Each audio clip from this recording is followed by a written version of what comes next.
I'm going to talk some theory and concepts for a little bit here regarding community defense. It's a very interesting topic. To even raise this question of how neighbors can protect their community is to admit that we're in a period of civilizational decline or decay. Folks like most of us here, adults in American society today, all grew up trusting in an implicit social contract, which gave our wealth through taxation and control through mechanisms of law to the state in return for the state's promises of safety, security, and justice. But unfortunately now, from the inner cities to the hinterland to the setting we've watched all year of political rallies last year and this year, and of course the worsening climate of international security, the ability of the state today to make good on that commitment is eroding rapidly. Now that said, understand we are in no way anti-government. We love the rule of law as we once knew it, but what we feel we have to do as members of a society is fill the gaps that are widening daily.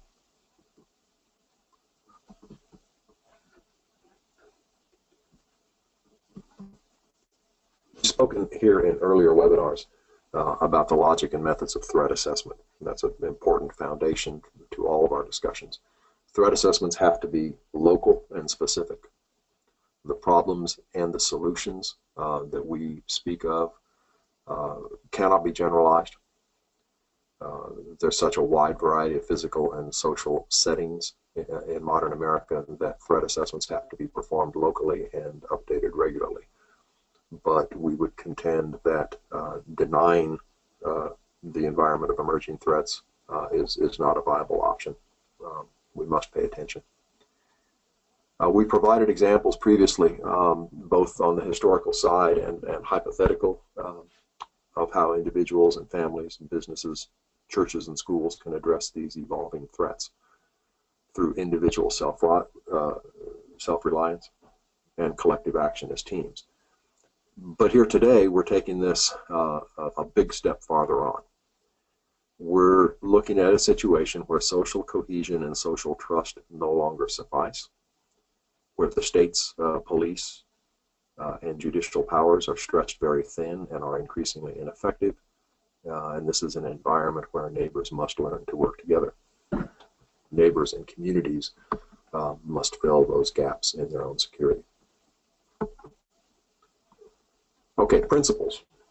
Underlying all of the following principles and concepts is the assumption, again, that you will base your efforts on a threat assessment, an area study, an assessment of vulnerabilities, strengths, and assets that are comprehensive, realistic, locally and specifically accurate, and updated as conditions and capabilities change.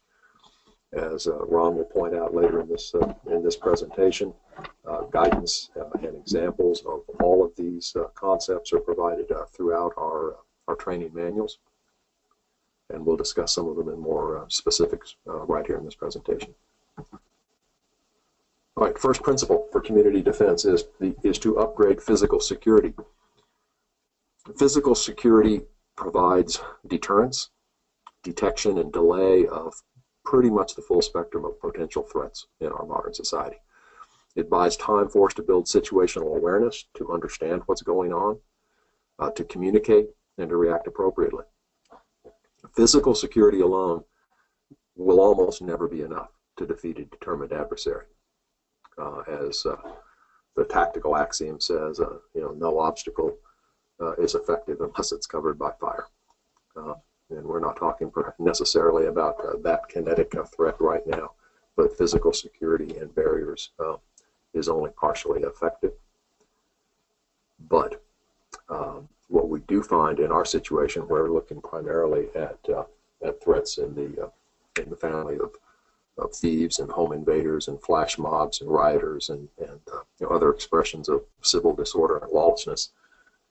Time and technical resources are not usually in great supply, and sometimes physical security can be enough.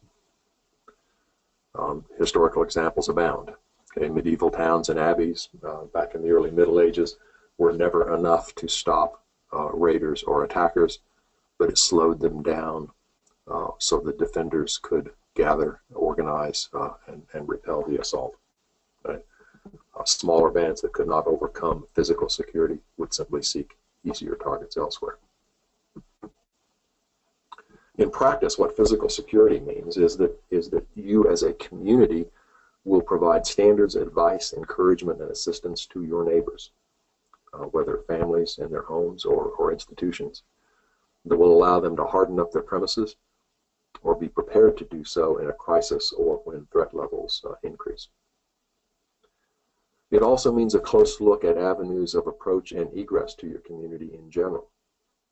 In times of heightened tension, can these routes be closed, controlled, or at least observed to provide early warning? Okay, the second principle, community observers. A community has to develop a system of observation, reporting, and alert that depends upon citizen volunteers. A system implies training and organization and planning, as well as communications means and procedures. The nature of your community, the level of commitment and involvement of citizens, and your spectrum of potential threats will shape your answers to these questions. Who's watching? What are they watching for? To whom do they report? These will be community members going about their daily business but alert to what is going on around them, prepared to call in reports when they observe something suspicious or out of place. These community observers should be educated by your organization to understand the spectrum of potential threats, to identify precursors or indicators of trouble. Almost all of us need training and encouragement to avoid the traps of complacency and normalcy bias. That means finding and sustaining the moral courage to report a suspicious event or observation rather than dismissing it, even when the event or the incident or the condition that you see does not constitute a violation of law or a direct threat against anyone's safety. Observers need to be willing to sound a false alarm, because if their alarm turns out to be unfounded and not actionable, they will contend with embarrassment, and embarrassment is a small price to pay for vigilance and is in everyone's interest. Reporting by citizen observers, therefore, must be easy and consequence-free. Errors in the sense of false alarms should be tolerated, in fact, should be encouraged. Citizen observers, community observers will rely in normal times primarily upon phone contact with a communications plan for backup if conditions deteriorate. The acronym PACE refers to primary, alternate, contingency, and emergency means of communications. We'll speak of this a little more with examples later on. All right, the third principle is community patrols. These will be community member volunteers who patrol on foot or by vehicle in order to detect, monitor, and report suspicious or threatening activities. This is definitely a more dynamic and proactive role than the static observation that observers provide. It will have a considerable deterrent effect. Whether these patrols would operate as in single individuals or in pairs, their overall numbers, and their hours of operation will depend entirely upon the specific threat environment and a number of other specific factors. When patrols observe suspicious or threatening activities or are notified of them, they establish and maintain visual contact, investigate to the extent possible without compromising their own safety or worsening the situation, and they help the operations center and leadership cadre build an estimate of the situation. In the best of times, they will serve as eyes and ears for law enforcement and should be prepared to cooperate closely with them. In the event of a general or a specific alert, community patrols may be augmented by additional personnel, and they can assist with the dissemination of alert messages through personal contact. They can provide direction, escort, and assistance in the event of evacuation or consolidation of community members, and they will be the eyes and ears on the ground of the operations center and the community security cadre as a whole. They will have the same rights of self-defense as any citizen, but they must clearly understand that under normal conditions, they have no more authority than any other citizen to enforce the law, to command others' behavior, or to intervene in a violent or threatening situation.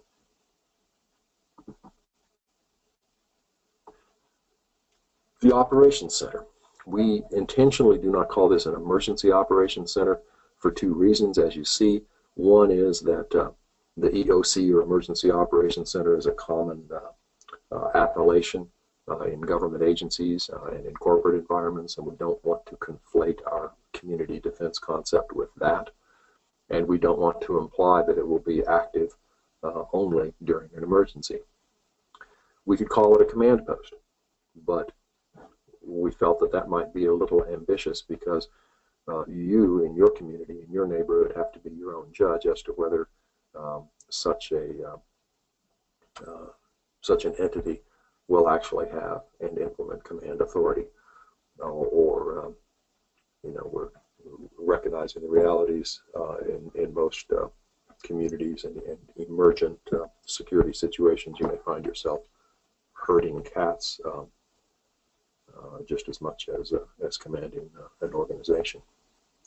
The purpose of the Operations Center is to receive calls and notifications from community observers and patrols, to request law enforcement and other outside assistance, and to coordinate response actions within the community. So as with any other headquarters or command and control center, our Operations Center would need to be in a secure location, have redundant communications such as radio nets, landlines, cellular and satellite phones, and any other contingency or emergency means of signaling that you decide to implement. It would be manned around the clock during times of unrest or threat, and it will serve as a clearinghouse for information and a relay point for critical communications.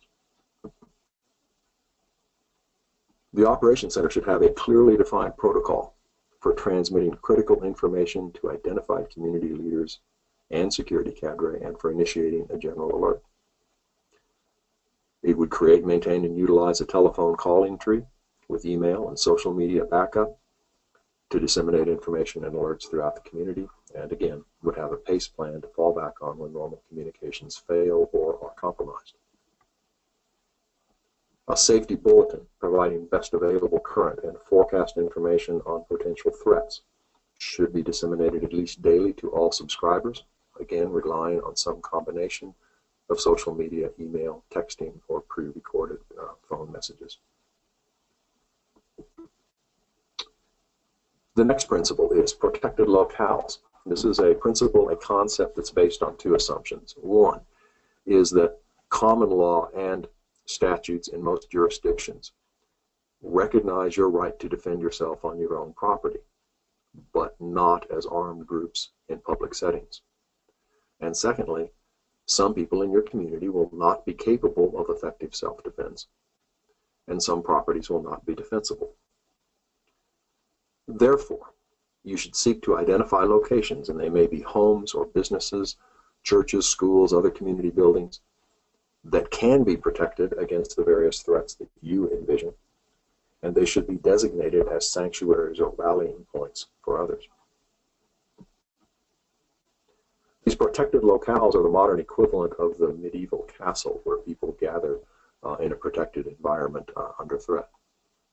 Depending on the size and distribution of your population in your community, you may need several such protected locales. Each one should be selected and prepared according to several criteria. It should be a structure that can shelter the expected number of people, which means a well-built structure with doors and windows that can be secured. Buildings with extensive glass on the ground floor, or light construction, or doors and windows that can't be made reasonably secure against breaking and entering. They're not suitable. Bullet resistance and fire resistance are desirable qualities applying masonry construction, but this may not always be available. A field of view, allowing occupants to see potential threats before they're on the doorstep, would be another desirable feature. The owner or custodian of any such suitable structure must be committed to the community defense enterprise and willing to open its doors to community members and to security cadre in the event of a threat. A protected locale should have a reasonable stockpile of food, water, and other essentials, such as medical supplies. Sanitary facilities are vital, and alternative lighting and heating may be important in the event of a protracted crisis.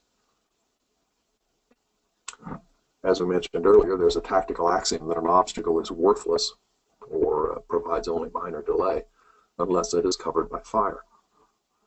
In our context, if the threat includes human adversaries of any sort, passive structural barriers are probably not going to be enough, just as lockdown is only part of the solution in an active shooter scenario.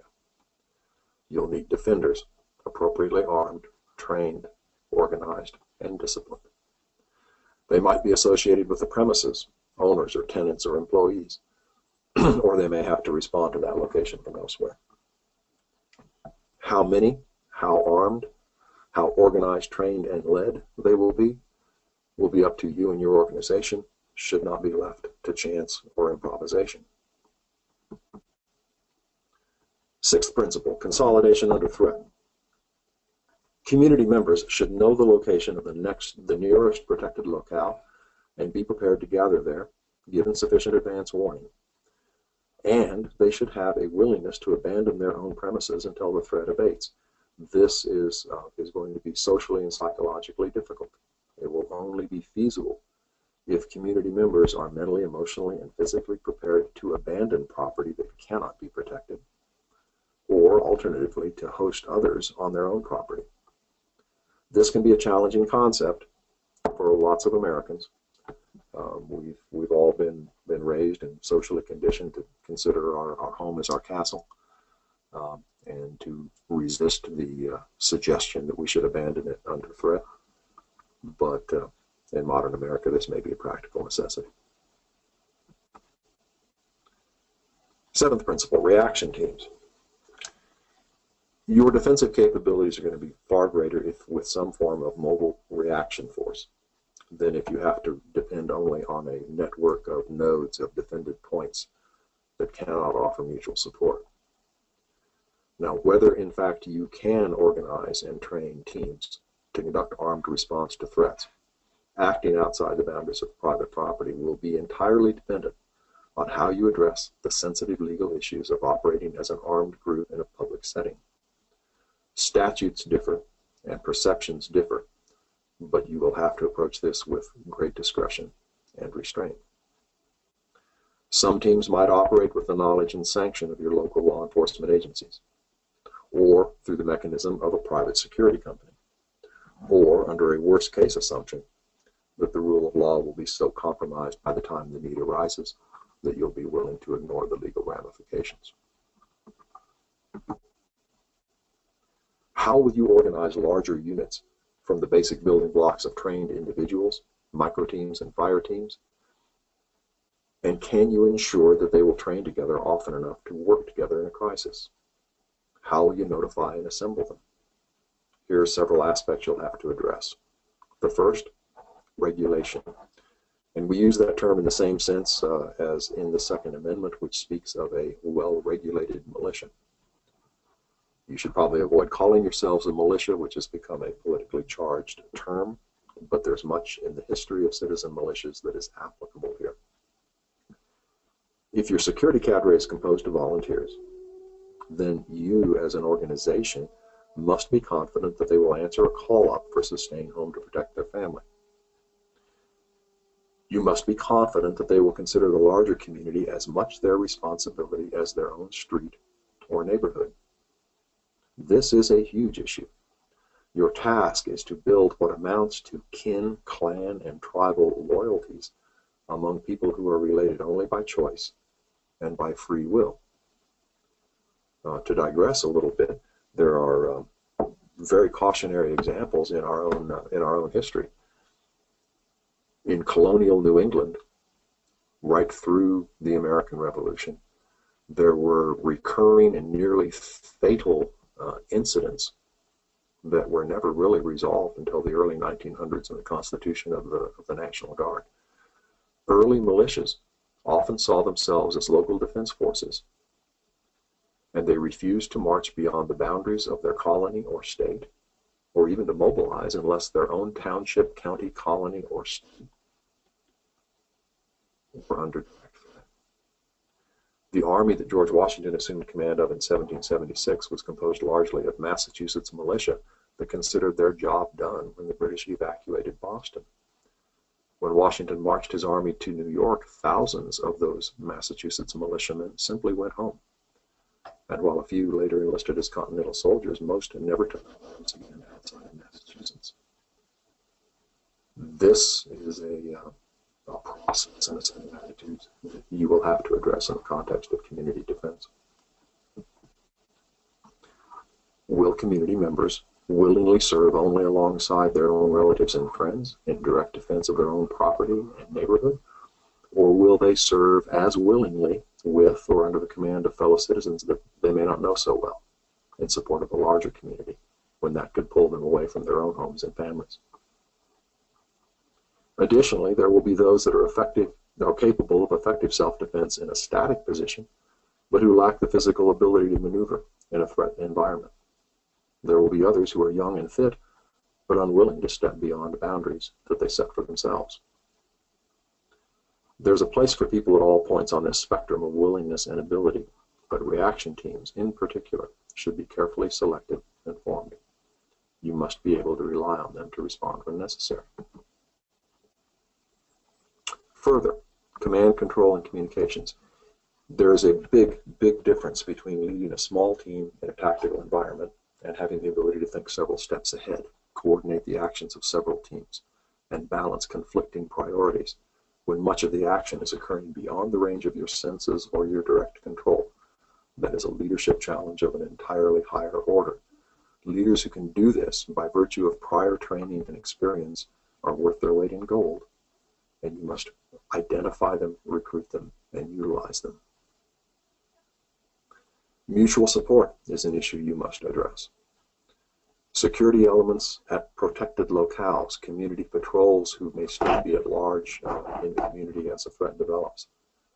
Reaction teams of any size and composition must all have the ability to recognize when they can support one another and cooperate, and they must have the means and the training in order to do so effectively, using, in most cases, the concept of implicit communications, because we expect that technology will fail.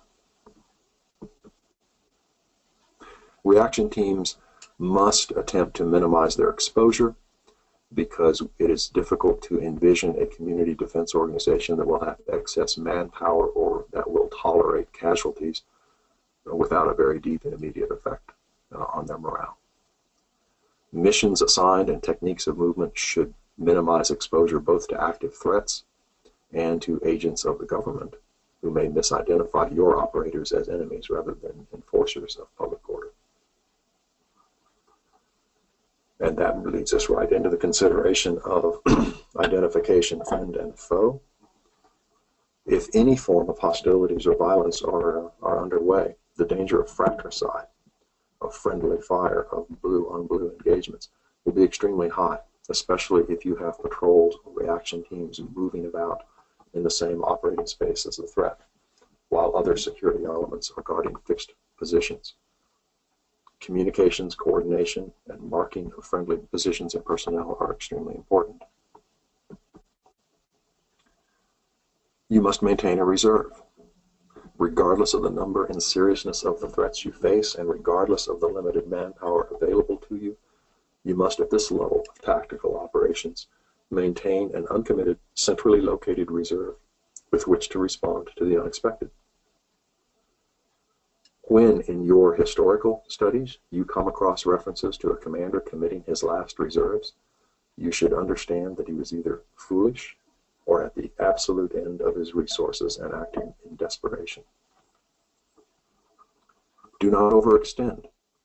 Know your capabilities and do not commit limited and precious assets to tasks that they cannot achieve. When you have more tasks than you have teams, it's time to pull back, consolidate, and balance your assets against your responsibilities and commitments. From Sun Tzu to Frederick the Great, we are reminded again and again and again that he who defends everywhere defends nowhere. Now, let's back out of that theoretical construct for a moment. We'll talk about a historical example, historical context that may bring these requirements into focus a little bit. We'll leverage our preparations, our actions on what we observe elsewhere. We'll learn from others' experience. So we're going to take a look at Sweden today. Sweden is, or has been, a prosperous, progressive first world nation. Once very socially and culturally homogeneous, Sweden's been a target for immigration from Muslim nations since the mid-1970s. The trickle became a flood in the latter half of last year when 190,000 refugees or migrants arrived. Those 190,000 constituted 2% of Sweden's total population, which is less than 10 million. This would be equivalent to 6.4 million arrivals in the United States in the same 6-month period. With this immigration has come an explosion in violent crime rates, once largely confined to cities like Malmo, which absorbed much of the earlier influx. Okay, but now that immigration impact is being felt in small towns and villages across the country, where the government is now settling refugees in what they call asylum houses and threatening to expropriate private property to house even more of them. Since the era of officially sanctioned mass immigration began in 1975, violent crime in Sweden has increased by 300%. The incidence of rape has increased by 1,472%. Sweden is now surpassed globally only by the tribal homeland of Lesotho in South Africa in the number of rapes per 100,000 population. Coupled to this explosion in crime has been, just in the last year, a severe cutback in police services. Police stations have closed. Their officers have been consolidated in regional centers from which their response time, when they respond at all, is now measured frequently in hours. By late 2014, which again was before the massive refugee flow in late 2015 began, Swedish police officially reported that they had ceased operating in 55 no-go zones across the country, ceding control of those areas to criminal gangs. These zones mostly coincide with the 186 exclusion area ghettos that are populated primarily by recent Muslim immigrants. Prior to this, mailmen, firefighters, and ambulance crews had frequently been attacked when they entered those areas, and they all demanded police protection to enter them. When the police themselves started routinely coming under attack, they simply stopped entering those areas at all. Those areas are now ruled by clans, tribes, and criminal gangs without regard for Swedish law. Do we see the beginnings of a similar situation in parts of America with the post-Ferguson, post-Baltimore anti-police campaign? How many areas in this country might become similarly ungovernable if current trends continue? Elsewhere in Sweden, there has been a continuing upsurge in violence against immigrants, including the burning of asylum houses and various forms of so-called vigilante action targeting immigrants. Police, when they are active at all, disproportionately target this native Swedish reaction. Violence on both sides of this cultural divide is symptomatic of a descent into anarchy, of a failure in the social contract, a failure of the state to provide safety and security for its citizens. So what does the educated population of a developed Western nation do under such conditions? Well, two things primarily. Interestingly enough, the Swedes, like many other Europeans in the last year or two, are arming themselves.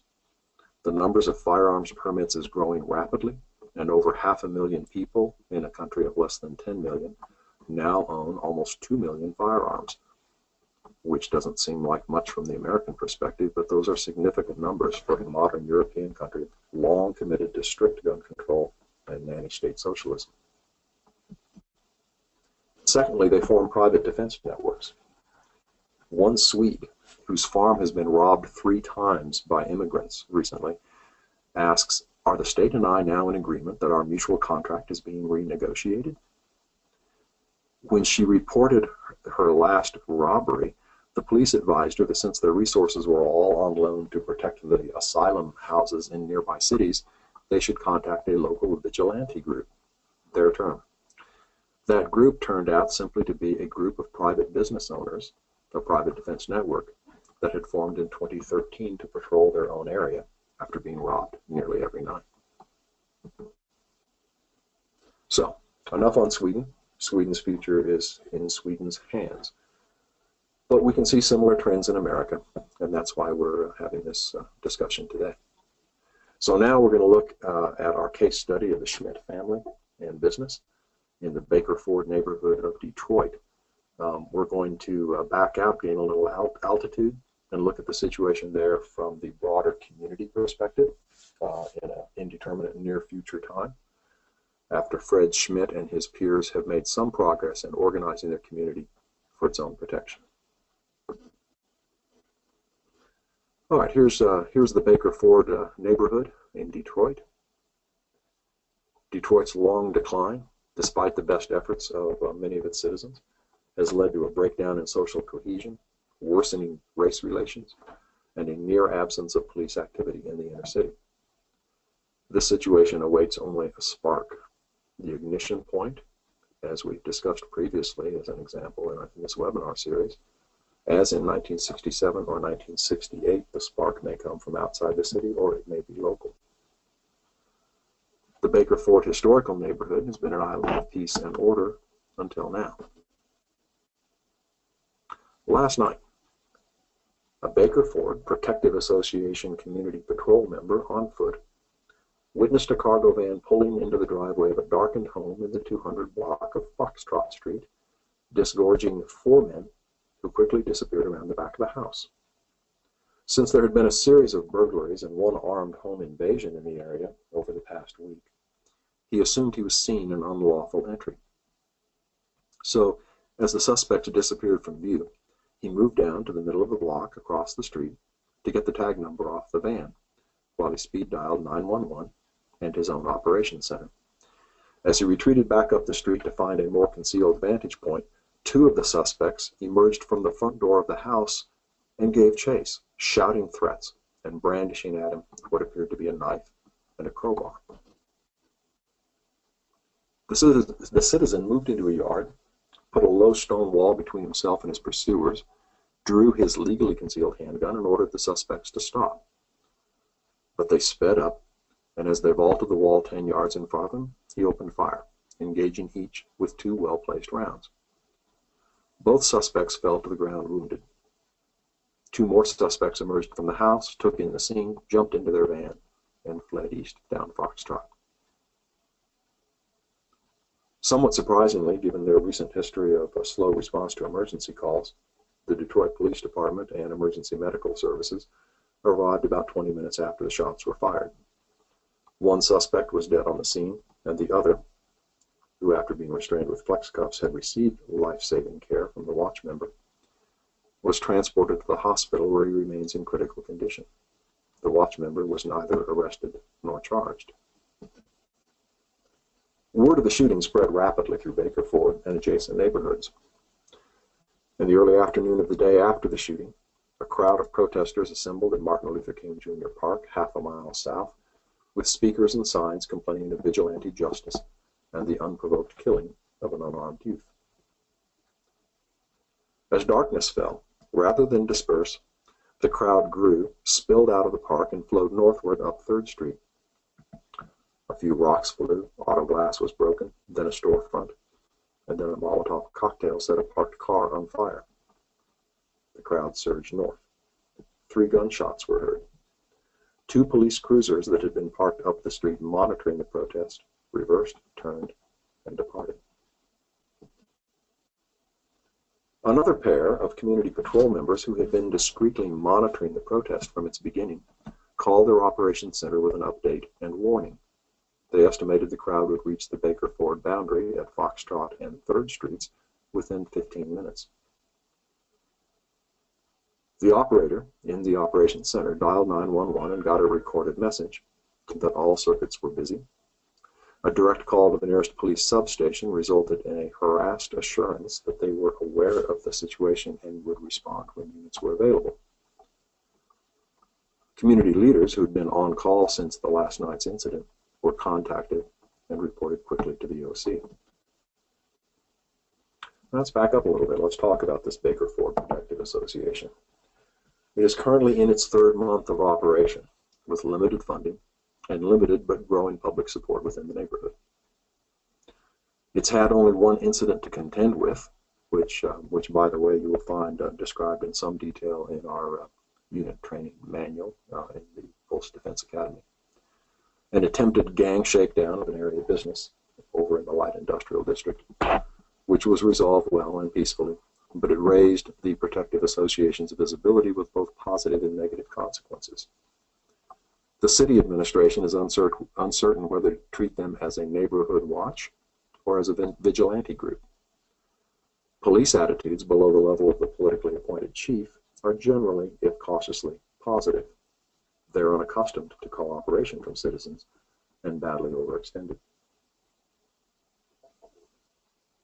Fellow citizens in surrounding neighborhoods are envious and uncertain. Why should this sort of private action be necessary in modern America? And what does it mean for those who are less well organized? And finally, of course, bad actors, from petty criminals to gangs and social justice agitators, are openly and vocally hostile. There's an operations center occupying a rented office on the second floor of an older brick residence in the 200 block of Delta Street. It's staffed by association volunteers, currently 6 retirees who work as operators in 6-hour shifts around the clock. There's usually only one on duty at a time, except for the shift overlap, unless there are major scheduled public events or indications of a potential threat. The OC has become a popular place for association observers, volunteers, and activists to congregate, so it's not unusual to have additional people present. The remainder of the structure it occupies is rented to an assortment of small shops catering to the tourist trade in the historical district. The OC has a 4-line corded business telephone system, a cellular phone with a roof-mounted booster, and a charger bank with 10 GMRS radios, which are shared with community patrol members. The OC also has an emergency generator. The association's community patrol is comprised of volunteers, now numbering 35, who mostly operate in pairs. Last night's solo foot patrol was an anomaly. The association has restricted patrol membership to individuals who possess concealed carry permits and can document a minimum of 40 hours combative handgun training from a recognized provider. The association recommends, but cannot require, firearms carry for the sole and express purpose of self-defense. During weekday working hours, there are typically 2 two-member community patrols active in Baker Ford, in radio and cell phone contact with the Ops Center, patrolling randomly at their own initiative. Other members are on a call roster. The Observer program has enlisted many local businesses and residences who are encouraged to obtain, at their own expense, compatible GMRS radios to operate on the OC and patrol frequency, and to contact the OC by phone or radio to report suspicious or criminal activity. The protected locale concept has proven controversial, as expected, and only a handful of businesses and resident families have so far signed on. The concept of area defense, or protecting the association's territory by controlling access, is problematic in an urban environment. Leaders and community patrol members have wargamed this problem, but are not confident that they have a solution in hand. Association officers, including Fred Schmidt as president, have committed to report to the Operations Center upon notification of an imminent or ongoing security incident. After last night's incident, they're all within 5 minutes of the OC, and they arrive there swiftly in response to the operator's call. The threat of mob violence is not unanticipated. In fact, it's one of the top-tier threats that emerged from the threat assessment process, most dangerous and not at all unlikely. considering the social climate across the city in recent months. Fred didn't sleep much last night, appreciating that the lethal encounter on Foxtrot Street was one of those conditions that changes the threat calculus immediately and significantly. The Trayvon Martin, Michael Brown, and Freddie Gray cases are not that old. Reconstruction in Ferguson and Baltimore is still in process, and the Black Lives Matter movement is active in Detroit. Fred's first order to the OC operator over the phone before he even arrives is to execute the group call to activate all community patrol members and to send an alert notification to all association subscribers by text and email. The community patrol has been organized into nominal 6-man squads for training purposes. Fred's first action on arrival at the OC is to contact the 6 squad leaders by cellular conference call.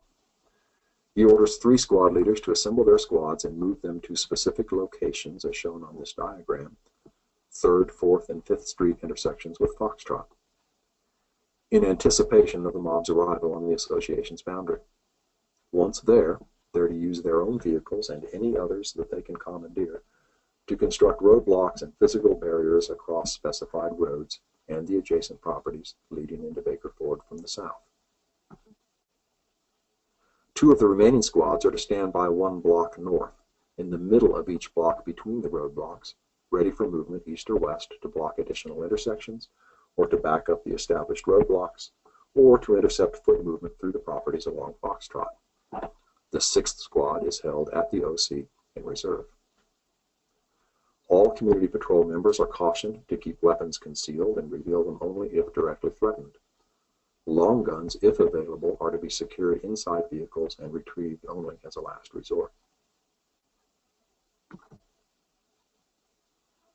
Calls from the OC to all residences and businesses on Foxtrot Avenue urge occupants to secure and vacate the buildings and move to a protected locale or other secure location north of Delta. Schools and businesses throughout Baker Ford are advised by phone to lock down until further notice. The mob approaches the roadblock on 3rd Street as predicted. They find that 3rd Street just north of the intersection is physically blocked by vehicles bumper to bumper, with other vehicles daisy-chained up driveways and across sidewalks to the homes east and west of the street. Behind the vehicles are a dozen men and women standing silently. Locals have reinforced the community patrol squad. No weapons are in sight, but handheld radios are.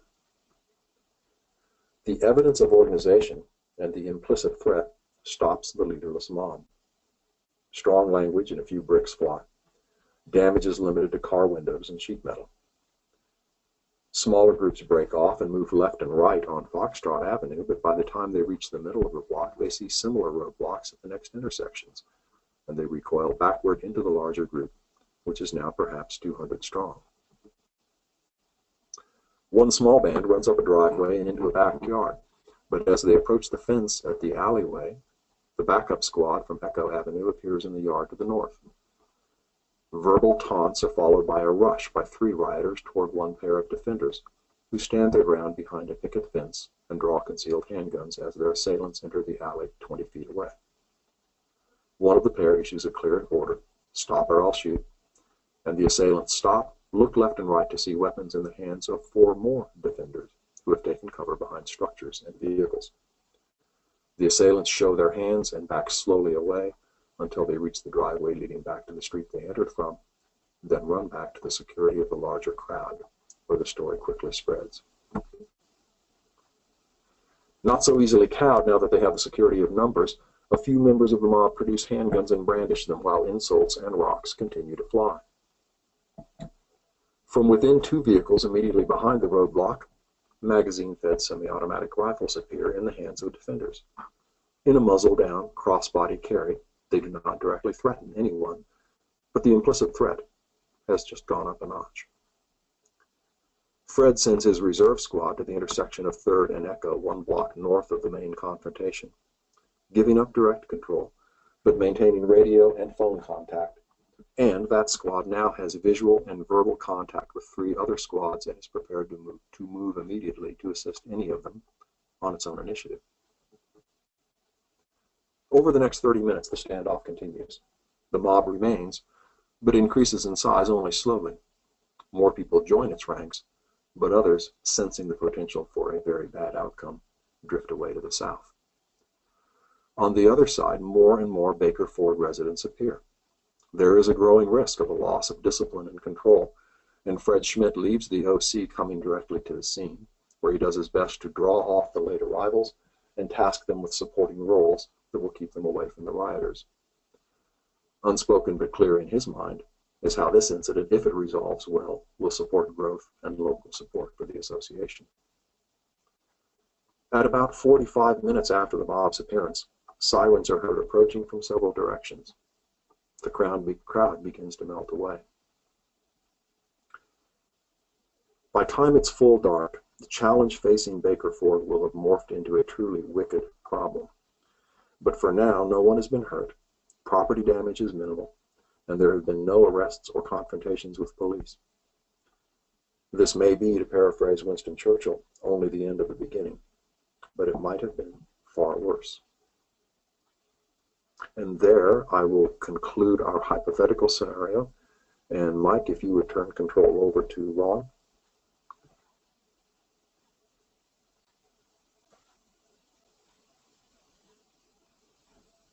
Okay, hold on, Bill, and I will hand off to Ron here. Can you hear me all right?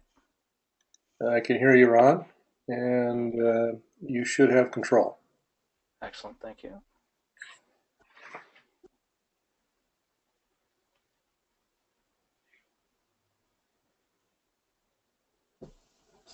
You guys see that all right? Yep. Yes. Okay, thank you. Great introduction. Thank you, fellas. Appreciate it.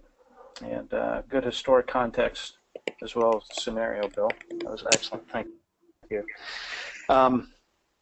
So we come back down to taking a look again in what enables an effective response. And at this point, the answer should be familiar with everybody who's been listening to this. We have it up here on the slide, and it really boils down to effective planning and leadership. I'm going to leave that slide there and just going to hit on a couple of key topics really quickly here. And that is, when we talk about that realistic planning that we're looking at based upon a threat assessment has been mentioned. What we're looking at here is considering those things that are local and specific. I'm not going to delve really deeply into this, but again, I want to show everyone that is listening what we have in the Defense Academy for you. I know that a lot of this intellectual material isn't quite that sexy, but what you do need to know is that it is in here. We're not hiding any steps from you. You're able to actually go in here, dig into the meat of this. For instance, the threat assessment we were just looking at there, how to do things like look at your environmental threats, characterizing your threats, grading your threats, your site surveys, etc. And then the Defense Academy in here goes much deeper as well. In the unit tactics manual, we get in here into leadership and planning. And again, I'm not trying to bore you with this stuff, but I want you to understand that we get very deep into this, and we're giving you really full access to this information that is solid information. It's provided with real-life scenarios that give you an idea how to apply this, as well as our fictional group, the Schmitz, and what they do to better prepare themselves. That's all outlined in the Defense Academy. And so I want you to get a good idea of everything that lays in here, the access you can take to it, etc. And at this point, I just want to take a real quick step back, because what we're departing from now is that individual training and getting into the unit tactics that in the past, where we were looking at the individual and the small teams. Now we're looking at the teams and the units, and it bears, again, a discussion on what gives you that success. And I'm just going to go over this real quick. When we look at this, if you kind of visualize it and customize it for your place, your facility, your place of work, the way this might model for yourself and your teams, what we get into then, again, are the individual tactics that is the underpinning for the team and the unit tactics. Again, the Defense Academy has a lot here for you. Here you can see the handgun drills in this content. You can also see we have shotgun drills and rifle drills as well. And when we're in here looking at these, they're all laid out basically the same way. You come in here, you'll get your discussion of what we're going to talk about. You'll get a quick introductory video, how that particular piece of the puzzle should look and fit together. And then we get into the detailed discussion on how these particular techniques work and, more importantly, why they work the way they work. So you can see that there again for the handgun. Then we get into the individual tactics, where we get into some rather deep stuff, like, for instance, the distance and spalling and what that might look like and what it is, how it would affect you if you're standing too close, the appropriate way to deal with these things when we start looking at our sphere of influence, that sphere of influence, how it relates to the individual operator, actually giving value to his team and his skills, abilities, and we also talk about the limitations of the individual. And we give real concrete examples and demonstrations of why you always want to look at grouping up with people. And then we get into the team tactics and looking at how 2 men is great, 3 is even better in those micro teams, and then we can start squatting up. And now you can start to see this buildup of the ideas at this point that brought us here for effective teamwork within the teams and shortly and potentially here in the units. Even though they only had a few months on the ground, they were prepared, they were able to come in, they were able to look at the assets they had on the ground, the new assets they were bringing all the time in to here, how to utilize those new assets in the